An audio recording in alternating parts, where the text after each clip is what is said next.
Bismillahirrahmanirrahim. Assalamualaikum warahmatullahi wabarakatuh. Waalaikumsalam warahmatullahi wabarakatuh. Alhamdulillahi rabbil alamin. Wa usalli wa usallim ala nabiyyina Muhammadin wa ala alihi wa sahbihi ajma'in. Amma ba'du. Kaum muslimin dan muslimat rahimani wa rahimakumullahu ta'ala.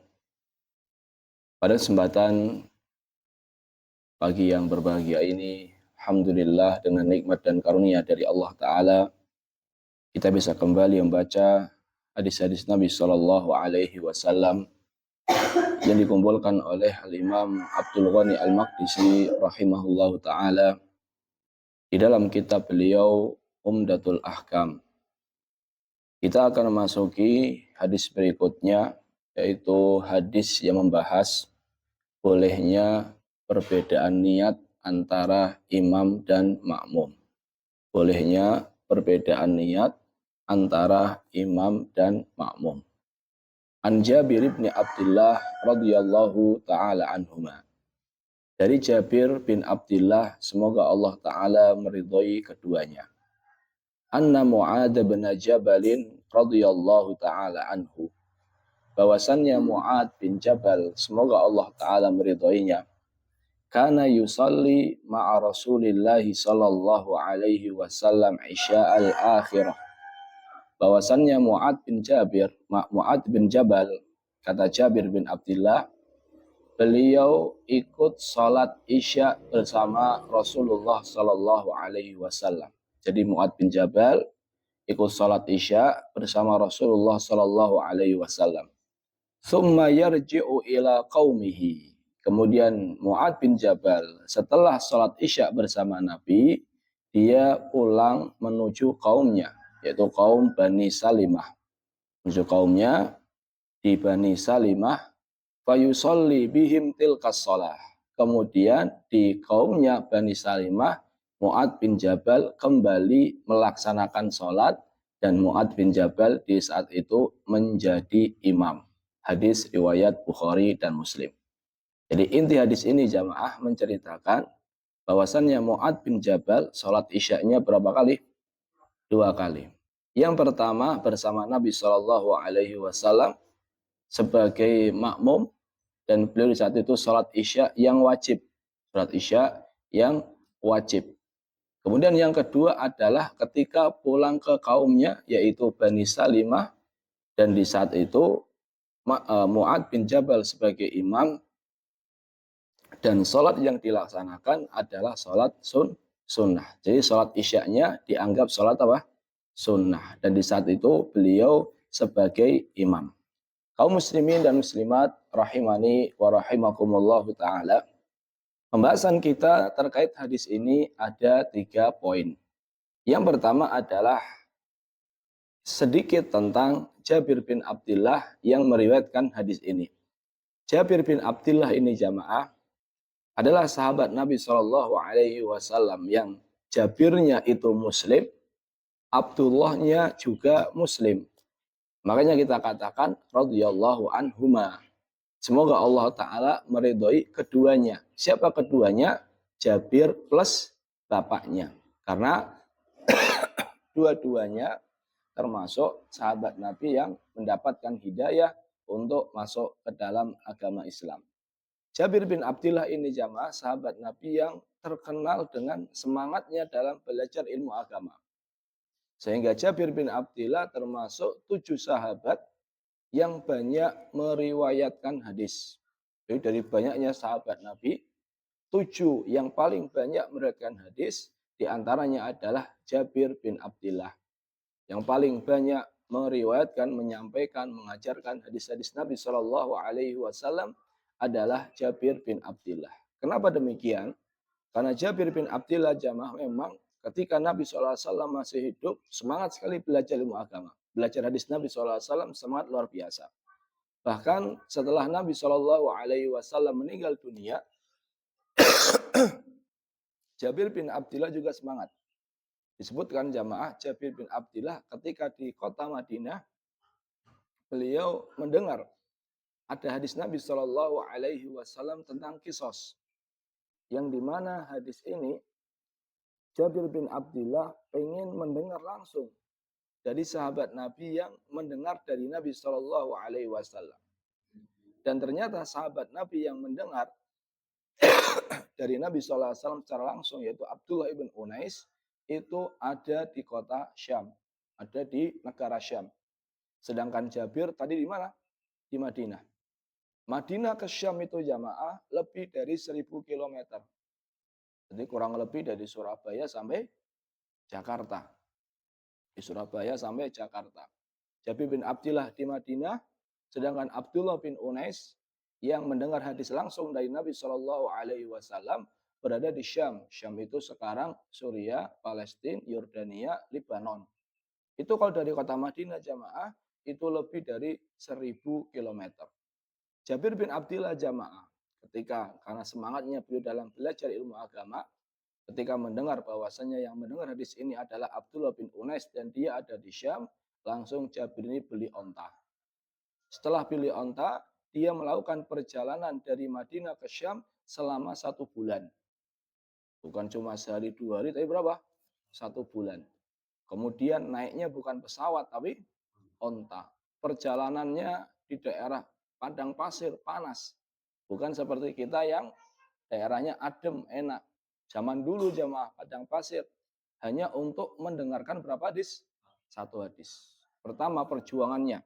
1, dia harus jauh dari keluarga. Yang kedua, dia harus meluangkan waktu. Dia harus meluangkan tenaga. Dia harus keluar uang karena dia beli apa tadi? Onta. Kemudian perbekalan dia ke Syam. Kemudian apa tadi? Daerahnya panas dan seterusnya dalam perjalanan. Pengorbanan yang sangat luar biasa jamaah hanya untuk mendengar berapa hadis? 1 hadis dari Nabi Shallallahu Alaihi Wasallam. Maka ini menunjukkan akan semangat Jabir bin Abdullah untuk mempelajari hadis-hadis Nabi Shallallahu Alaihi Wasallam. Kita alhamdulillah jamaah setiap hari bisa belajar hadis Nabi Shallallahu Alaihi Wasallam tanpa harus melakukan perjalanan selama berapa? 1 bulan. Ini poin yang pertama tentang semangat Jabir bin Abdullah dalam belajar hadis Nabi Shallallahu Alaihi Wasallam. Yang kedua adalah Jabir ini jamaah. Tadi kita sebutkan beliau sholat isya bersama Nabi di Masjid Nabawi. Ini dia anggap sebagai sholat isya yang wajib. Kemudian pulang ke Masjid Bani Salimah sebagai imam dan di saat itu dia anggap sebagai sholat apa? Sunnah. Masjid Bani Salimah di sini jamaah, wallahu alam, yang dimaksud adalah Masjid Kiblatain. Masjid Kiblatain yaitu masjid yang memiliki 2 kiblat. Kenapa disebut dengan Masjid Kiblatain? Masjid yang memiliki 2 kiblat karena pertama kali turun wahyu akan perubahan arah kiblat. Tadinya kan arah kiblat itu kemana jamaah? Baitul Maqdis, Masjidil Aqsa, Baitul Maqdis. Kemudian berubah ke mana? Ka'bah yang ada di Mekah, di Masjidil Haram, di situ ada Ka'bah. Selama ketika Nabi SAW berada di Mekah jamaah, Nabi SAW bisa menghadap Ka'bah plus menghadap Baitul Maqdis. Karena Mekah itu ada di selatan Baitul Maqdis. Jadi Nabi SAW tinggal menghadap ke utara. Menghadap ke utara, di depannya ada Ka'bah, di depannya jauh ada apa? Baitul Maqdis. Tapi ketika Nabi SAW hijrah ke kota Madinah jamaah, Nabi nggak bisa melakukan itu. Karena Madinah berada di antara keduanya. Jadi kalau Nabi menghadap ke Baitul Maqdis membelakangi Ka'bah, kalau menghadap ke Ka'bah membelakangi Baitul Maqdis. Sehingga Nabi SAW berharap kepada Allah agar kiblat ini berubah. Yang tadinya ke Baitul Maqdis menghadap ke mana? Ka'bah. Selama kurang lebih 16 bulan atau 17 bulan jamaah, akhirnya turun firman Allah, kiblat dirubah mengarah ke Ka'bah. Dan perubahan pertama arah kiblat jamaah adalah ketika Nabi Shallallahu Alaihi Wasallam berada di Masjid Bani Salimah, yaitu di masjid apa tadi? Masjid Kiblatain. Kenapa disebut Masjid Kiblatain? Karena di saat itu Nabi SAW sedang sholat duhur jamaah. Sedang sholat duhur. Di rakaat pertama dan kedua, Nabi SAW menghadap ke Baitul Maqdis. Kemudian ketika masuki rakaat ketiga dan keempat, turun wahyu bahwasanya kiblat berubah menghadap kemana? Ke Ka'bah. Jadi 2 rakaat Nabi SAW sholat menghadap Baitul Maqdis, 2 rakaat Nabi SAW menghadap ke Ka'bah. Dengan ini jamaah, masjid di Bani Salimah disebut dengan nama masjid apa? Kiblatain. Karena di saat itu atau di sholat pertama yang terjadi perubahan arah kiblat dan Nabi sedang sholat adalah masjidnya Bani Salimah yang sekarang disebut dengan masjid apa? Kiblatain. Ini asal muasal kenapa disebut dengan Masjid Kiblatain yang berada di perkampungan Bani Salimah. Poin yang ketiga jamaah, hadis ini menunjukkan bahwasannya seorang imam dan makmum boleh berbeda niat. Boleh berbeda niat. Dari mana kita tahu? Dari perbuatan Jabir. Maaf, dari perbuatan Mu'ad bin Jabal. Mu'ad bin Jabal jamaah, beliau di saat sholat bersama kaumnya, niat beliau adalah sholat apa? Sunnah. Karena sholat isyaknya yang wajib sudah dilakukan bersama Rasulullah SAW. Sedangkan kaumnya, mereka niatnya adalah sholat wajib. Berarti kalau seandainya imamnya niatnya sholat sunnah, makmumnya sholat wajib, itu boleh.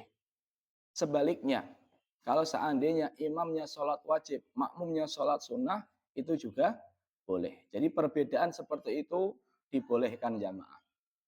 Ataupun yang lain, contohnya imamnya sholat asar, makmumnya niatnya sholat duhur, ini juga boleh.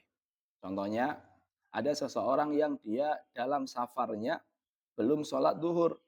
Sesampai di masjid, imamnya sholat apa? Asar. Sampai masjid, imam sudah masuk waktu sholat asar, imamnya sholat asar. Maka di saat ini jamaah, imamnya tetap dia niat sholat asar. Jamaah yang tadi belum sholat duhur, maka sholat yang pertama kali dia lakukan adalah sholat apa? Zuhur dulu. Karena harus berurutan, zuhur baru asar. Berarti imamnya sholat asar, makmumnya sholat apa? Zuhur. Ini juga boleh. Atau contohnya imamnya sholat isya, makmumnya sholat maghrib. Ini juga dibolehkan. Jadi untuk perbedaan niat antara imam dan makmum ini dibolehkan. Adapun hadis Nabi SAW, innama ju'ilal imamu liyutamma bih. Imam itu dijadikan agar diikuti. Diikuti di sini, diikuti dalam perbuatan-perbuatan yang nampak. Kalau imam ruku, kita ruku. Imam sujud, kita sujud. Imam takbir, kita takbir, dan seterusnya. Adapun perbedaan niat, apa yang ada di hati, itu dibolehkan. Boleh imamnya sholat sunnah, makmumnya sholat wajib. Imamnya sholat wajib, makmumnya sholat sunnah. Atau imamnya sholat asar, makmumnya sholat duhur. Ini dibolehkan. Wallahu ta'ala alam bisawab. Terima kasih atas perhatiannya. Mohon maaf atas segala kesalahan. Kita tutup dengan doa kafaratul majlis. Subhanakallahumma bihamdika. Asyhadu an la ilaha illa anta astaghfiruka wa atubu ilaih. Wassalamualaikum warahmatullahi wabarakatuh. Waalaikumsalam warahmatullahi wabarakatuh.